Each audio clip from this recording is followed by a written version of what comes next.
Selamat datang di channel Novel Official.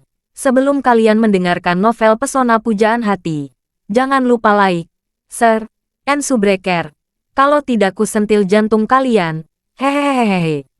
Tanpa lama-lama lagi langsung saja kita masuk di alur cerita novelnya. Bab 1356. Setelah selesai berbicara, dia memandang Nanako, yang memiliki ekspresi terkejut, dan berkata sambil tersenyum. Nona Nanako, struktur tulang dan meridian Anda sangat bagus. Dari perspektif seni bela diri tradisional Tiongkok kami, meridian Rendu 2 Anda telah diaktifkan hampir setengahnya. Jika semua 2 pembuluh darah Ren terbuka, Anda memiliki kesempatan untuk menjadi murid berputar dalam seni bela diri. Rendu 2, Nanako bertanya-tanya, apakah ini Rendu baris kedua yang sering disebutkan dalam novel seni bela diri Tiongkok? Selain itu, apa itu yang berputar di dalam? Charlie berkata dengan sungguh-sungguh. Novel seni bela diri juga dibuat berdasarkan seni bela diri tradisional. Seperti 2 pembuluh darah Ren dan Du yang disebutkan di dalamnya. Konsep ini bukanlah ide penulis novel seni bela diri, tetapi benar-benar dari nenek moyang seni bela diri Cina ribuan tahun yang lalu. Lingkar dalam yang Anda tanyakan, izinkan saya memberitahu Anda ini. Jika Anda berlatih dengan cara Anda sekarang, bahkan jika Anda berlatih selama 40 atau 50 tahun lagi, dan Anda setua Paman Yamamoto ini, Anda masih belum bisa melangkah ke seni bela diri. Pintu belajar seni bela diri hanya dengan membuka 2 pembuluh darah Ren dan Du. Kemudian dilengkapi dengan master dari lingkar dalam untuk mengajarkan metode kekuatan batin. Nanako bertanya lagi, lalu apakah kekuatan murid lingkar dalam sangat kuat? Kazuki mencibir. Nanako, jangan dengarkan ocehan anak ini. Apa yang disebut lingkar dalam dan lingkar luar hanyalah metode menipu seni bela diri Tiongkok kuno. Apakah Anda ingat saya telah menceritakannya kepada Anda? Beberapa pria tua Tiongkok yang menyebut dirinya Master Tai Chi sebelumnya.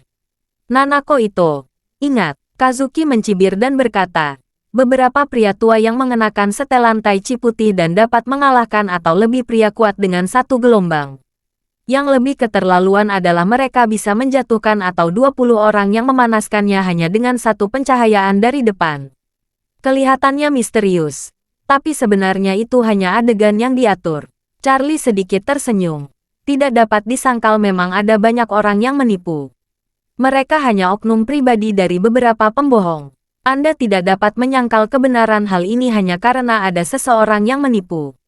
Ngomong-ngomong, saya bertemu dengan beberapa pria di Aorus Hill beberapa waktu lalu yang dikenal sebagai Master Karate Jepang.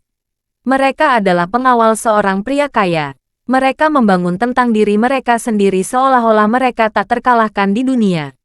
Tapi pada akhirnya, orang-orang ini semua dibunuh oleh teman-temanku. Mereka menjadi makanan anjing. Lalu apakah aku menolakmu karate Jepang hanya karena orang-orang ini tidak cukup kuat? Kazuki memikirkannya beberapa saat. Dia tidak tahu apakah cerita yang Charlie ceritakan itu benar.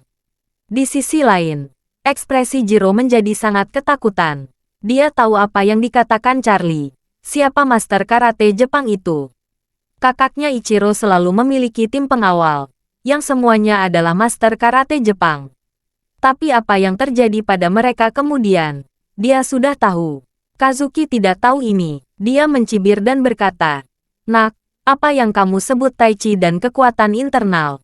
Beraninya kamu membandingkan dengan karate Jepang saya?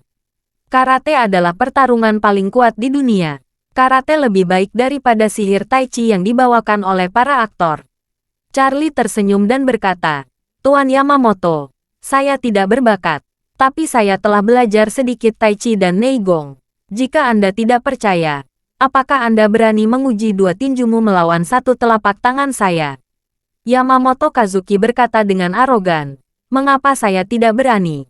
Namun, jika saya berhasil mengalahkan telapak tangan Anda, saya ingin Anda berlutut dan mengatakan bahwa Anda adalah sampah, dan Anda adalah penipu di antara orang-orang Asia Timur." Bab 1357. Sampah. Mendengar kata-kata ini, Charlie memasang senyum main-main di wajahnya. Rupanya Yamamoto Kazuki ini benar-benar sombong. Namun, dia tampaknya memiliki kekuatan yang terlalu melebih-lebihkan dirinya. Hanya mengandalkan tenaganya seperti itu. Bahkan jika dia telah melatih keterampilan dagingnya secara ekstrim, dia belum bisa menjadi lawannya. Awalnya, Charlie tidak mempermasalahkan perbedaan pendapat. Namun bajingan ini benar-benar tidak memiliki semangat kompetisi olahraga. Bahkan dia mengatakan dirinya sampah di Asia Timur. Ini benar-benar sedikit kebencian. Jadi, Charlie tersenyum kecil dan berkata, "Karena Tuan Yamamoto berani bertaruh, bagaimana kalau kita memasang taruhan yang lebih besar?" Yamamoto Kazuki mencibir dan berkata, "Tidak peduli berapa banyak kita bertaruh, aku akan meladenimu sampai akhir." Dalam bayangan Yamamoto Kazuki, tidak peduli seberapa kuat Charlie, sangat mustahil mengalahkan dirinya hanya dengan satu telapak tangan. Jadi dia berani mengabdi pada taruhan ini. Tidak peduli bagaimana dia bertaruh, dia yakin menang. Dia bahkan tidak peduli jika Charlie menaikkan taruhannya lebih banyak lagi. Charlie tersenyum dan berkata, "Saya adalah orang yang adil dan berprinsip dalam melakukan sesuatu. Karena Anda menyebutkan kata-kata bajingan dari Asia Timur, saya sebagai orang Cina, saya sangat benci dengan kata-kata ini. Kita akan bertaruh. Siapapun yang kalah, pemenangnya akan menggunakan pisau untuk mengukir 4 kata itu di dahi yang kalah." Kazuki tertawa setelah mendengarnya. "Wah, saya tidak ingin bertaruh terlalu banyak. Saya tidak menyangka Anda sendiri sedang mencari kematian." Charlie berkata sambil tersenyum. "Tidak masalah saya mencari mati atau tidak. Semua orang di sini berkumpul. Karena saya berani menyatakan, saya tentu saja berani memainkannya. Anda hanya perlu memberitahu saya apakah Anda berani bertaruh." Kazuki tidak mengira Charlie begitu arogan. Dia langsung mencibir dan berkata, "Aku tidak berani. Ada begitu banyak orang yang menyaksikan. Siapapun yang takut adalah penipu Asia Timur yang sebenarnya. Ayo." Nanako buru-buru membujuk. "Kalian berdua, ini masalah sepele. Mengapa kalian begitu tidak menyenangkan?" Setelah dia selesai berbicara, dia menatap Charlie dan berkata dengan serius, Tuanku memiliki temperamen yang buruk. Saya minta maaf kepada Anda untuknya. Dia seharusnya tidak menyebutkan kata-kata itu di depan Anda dan menyakiti Anda. Kuharap Anda tidak keberatan." Yamamoto Kazuki berteriak dengan tajam. "Nanako, meskipun kamu adalah wanita muda tertua dari keluarga itu, kamu tidak perlu ikut campur dalam urusan gurumu. Kamu juga tidak bisa campur tangan." Nanako ditegur olehnya seperti ini, dan segera membungkuk meminta maaf dan berkata, "Tuan, saya minta maaf." Kazuki mengabaikannya, lalu memandang Charlie dan berkata dengan ringan, "Sebelum kita mulai, kita harus menjelaskan bagaimana kita menang atau kalah." Charlie mengangguk. "Ini sangat sederhana. Aku akan memukulmu dengan 1 pukulan. Jika kamu bisa berdiri, aku kalah." Yamamoto Kazuki berpikir dalam hati, ada terlalu banyak celah dalam aturan ini. Pertama-tama, jika dia melumpuhkan salah satu kakinya, dia masih bisa berdiri di kaki yang lain. Kedua, bahkan jika dia melukai kedua kakinya dengan 1 telapak tangan, dia bisa berdiri dengan tangannya untuk menopang tubuhnya. Jadi, tidak peduli bagaimana kamu bermain, aku akan menang. Jadi, dia berkata dengan arogan, "Jika itu terjadi, maka lakukan apa yang kamu katakan dan serang aku." Sudut mulut Charlie naik sedikit. Dia bahkan tidak perlu melakukan persiapan apapun. Dia hanya menamparkan telapak tangan lembut ke arah Yamamoto Kazuki. Jika hanya melihat kekuatan telapak tangan, orang yang tidak tahu akan berpikir Charlie hanya memberi Yamamoto ramah. Bab 1358. Namun, tidak ada yang tahu bahwa telapak tangan Charlie sudah mengeluarkan kekuatan batin dan energi spiritual yang kuat. Kazuki tertawa saat melihat serangan telapak tangan Charlie. Dia berkata dengan jijik, "Serangan telapak tangan milikmu, itu tidak sehebat anak usia 3 tahun. Saya bisa menghadapinya hanya dengan 1 tangan." Kazuki ingin mengatakan bahwa dia bisa menyelesaikannya hanya dengan 1 tangan. Tapi dia tidak bisa mengucapkannya. Telapak tangan Charlie hanya menyentuh kulitnya, dan seluruh tubuhnya seperti sedang berhadapan dengan kereta berkecepatan tinggi. 1 pukulan lembut, namun diikuti oleh rasa sakit yang tajam. Yamamoto Kazuki berteriak keras. Dia terpelanting dengan kecepatan tinggi. Tubuhnya terpental melengkung sejauh 20 meter di udara. Bahkan sebelum dia mendarat, otot dan pembuluh darahnya sudah hancur oleh aura Charlie. Dengan kata lain, saat dia terpental di udara, dia sudah berubah dari master seni bela diri yang diakui oleh seluruh Jepang menjadi pria tak berguna tanpa kekuatan. Segera setelah itu, Kazuki terbanting dan jatuh ke lantai. Pada saat dia terbanting, aliran darah disemprotkan keluar dari mulut. Melihat awan darah naik ke udara, Kazuki mencoba berdiri dengan rasa sakit dan kengerian di wajahnya. Namun dia tidak bisa menggerakkan tangan dan kakinya.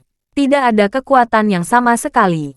Dia tidak mengerti seni bela diri tradisional Tiongkok ini. Kalau tidak, dia seharusnya bisa menilai kondisinya saat ini dengan segera. Jika ada kata-kata untuk menggambarkan situasi, Meridian benar-benar terputus. Dalam seni bela diri tradisional Tiongkok, begitu meridian seseorang hancur, maka dia sudah menjadi sampah. Tidak seperti paraplegia tingkat tinggi. Jika saraf manusia dibandingkan dengan jaringan jalan yang rumit, maka jalan utama dari otak ke seluruh tubuh sekarang adalah tulang belakang leher seseorang. Paraplegia tinggi setara dengan menghancurkan sepenuhnya arteri utama di tulang belakang leher. Sehingga otak dan tubuh tidak dapat berkomunikasi secara efektif. Dan jika meridian benar-benar terputus, itu berarti seluruh tubuh, semua saraf, dan seluruh jaringan, baik itu jaringan utama atau jaringan cabang, semuanya hancur. Yamamoto Kazuki saat ini hancur. Nanako melihat gurunya terbaring tidak bisa bergerak. Wajahnya penuh rasa sakit yang luar biasa. Dia mendekatinya dan bertanya dengan gugup, "Tuan, bagaimana kondisimu? Anda baik-baik saja?" Bibir Yamamoto Kazuki sedikit bergetar, dan matanya penuh ketakutan dan berkata, Aku tidak bisa merasakan anggota tubuhku. Aku tidak bisa merasakan tubuhku. Aku tidak bisa merasakan segalanya. Aku tidak berguna." Setelah mengatakan ini, mata Yamamoto Kazuki mengalirkan 2 baris air mata. Dia benar-benar tidak menyangka. Dia telah berada di dunia seni bela diri selama bertahun-tahun. Dan akhirnya, dia akan berakhir dengan tragis. Ketika Nanako Ito mendengar ini, dia ketakutan. Dia buru-buru menatap Charlie dan memohon, "Tuan, tolong selamatkan tuanku. Aku akan berlutut padamu." Charlie berkata tanpa ekspresi. Meridiannya telah benar-benar rusak. Dia hanya bisa menikmati sisa-sisa kebahagiaan selama sisa hidupnya. Setelah dia selesai berbicara, dia berjalan Kazuki, memimpin, menuju mengawasi, dan berkata dengan ringan, "Yamato Izuki, ada kata-kata populer di internet di Cina. Aku tidak ingin menghabisimu, tetapi kamu sendiri yang memaksa dan memohon saya untuk menghabisi diri sendiri. Saya tidak punya pilihan. Juga, jangan berpikir ini sudah berakhir. Taruhan kita baru saja dimulai. Aku akan memberi waktu sebentar untuk berdiri. Jika kamu tidak bisa berdiri, maka sesuai taruhan kita, aku menang. Karena aku menang, maka aku akan mengukir kata bajingan dari Asia Timur di dahimu." Bab 1359. Pada saat ini, Kazuki ketakutan. Inilah pertama kalinya dalam hidupnya dia merasakan ketakutan yang luar biasa dari lubuk kedamaian. Dia belum pernah melihat master seperti itu sebelumnya. Ini bahkan jauh di luar nalarnya tentang master bela diri. Master macam apa yang bisa memiliki kekuatan mengerikan seperti itu? Telapak tangan yang lembut bisa berubah menjadi manusia tidak berguna. Poinnya adalah, dia belum puas mengalahkan dirinya menjadi orang lumpuh dengan satu telapak tangannya. Dia masih ingin mengukir kata-kata yang sangat di keningnya. Memikirkan hal ini, dia memohon dengan panik, "Tuan, keterampilan saya lebih rendah dari Anda. Ini kesalahan saya untuk menantang Anda. Tetapi tolong beri wajah terakhir untuk saya. Tolong jangan mengukir 4 kata itu di dahi saya. Tolong." Nanako Ito di samping juga membungkuk kepada Charlie dengan berlinang air mata. Dia berkata dengan penuh semangat dan memohon, "Tuan, tolong beri tuanku kesempatan demi usianya yang sudah lebih lanjut." Charlie memandang Nanako Ito dan bertanya balik, "Jika saya kalah, berdasarkan apa yang Anda ketahui tentang dia, apakah dia akan memberi saya kesempatan?" Nanako menjawab, dia tahu orang macam apa gurunya itu. Gurunya bisa dikatakan sebagai penjahat keji. Dengan karakter gurunya, jika dia yang mengalahkan Charlie, dia pasti tidak akan memberi Charlie kesempatan untuk memohon belas kasihan. Memikirkan hal ini, Nanako tidak tahu harus berbuat apa. Dia ingin terus memohon, tetapi dia juga sadar tidak akan berguna. Dia tidak mengenal pria Tionghoa di depannya, tapi dia tahu sejarah Tiongkok dan Jepang. Dalam hal ini, gurunya bertaruh padanya dengan sampah. Bukankah ini berarti dia benar-benar membenci Charlie? Memikirkan hal ini, Ito Nanako menangis dan berkata, Tuanku sudah semakin tua. Dia harus menikmati masa orang tuanya. Karena melatihku, dia bersedia keluar lagi. Dia telah kehilangan kemampuan untuk bergerak sekarang. Sisanya seumur hidup pasti akan sangat sulit. Dia sudah dihukum berat. Jadi tolong angkat tanganmu dan berhenti mempermalukannya. Charlie melirik Nanako dan bertanya balik, mengapa kamu tidak memikirkan ini? Dia bukan hanya mempermalukan saya, tetapi mempermalukan seluruh bangsa. Apakah dia berpikir bahwa putra dan putri Tiongkok akan menyerah begitu saja? Jantung Nanako berdetak kencang. Tampaknya gurunya benar-benar menyinggung pria muda Tiongkok ini secara ekstrim kali ini. Pihak lain pasti tidak akan menyerah. Pada saat ini, Kazuki juga sangat ketakutan di dalam hatinya. Jika dia dibiarkan terbaring di tempat tidur selama sisa hidupnya, dia masih bisa menerima kenyataan ini. Tetapi jika dia memiliki label di dahinya yang diukir dengan pisau, itu akan benar-benar lebih buruk daripada kematian. Jadi, dia menangis dengan getir. Tuan, saya bersedia memberi Anda uang. Banyak uang. Saya akan memberi Anda semua tabungan saya. Tolong biarkan aku pergi. Bab 1360. Charlie tersenyum. Tidak peduli seberapa kaya Anda. Apakah uang Anda lebih banyak dari uang saya? Kazuki segera menjawab. Saya memiliki tabungan hampir 100 juta dolar AS. Jika Anda bersedia melepaskan saya, Tuan, saya akan memberi semua uang tabungan ini. Jumlah itu setara dengan 500 atau 600 juta yuan. Nanako, yang berada di samping, menambahkan, Tuan, jika ini masalah uang, saya akan memberi Anda angka yang relatif murah hati. Saya juga akan memberi Anda 100 juta dolar AS. Bagaimana menurut Anda? Charlie menatap Kazuki, lalu Nanako. Lalu Charlie menunjuk Jiro yang ketakutan.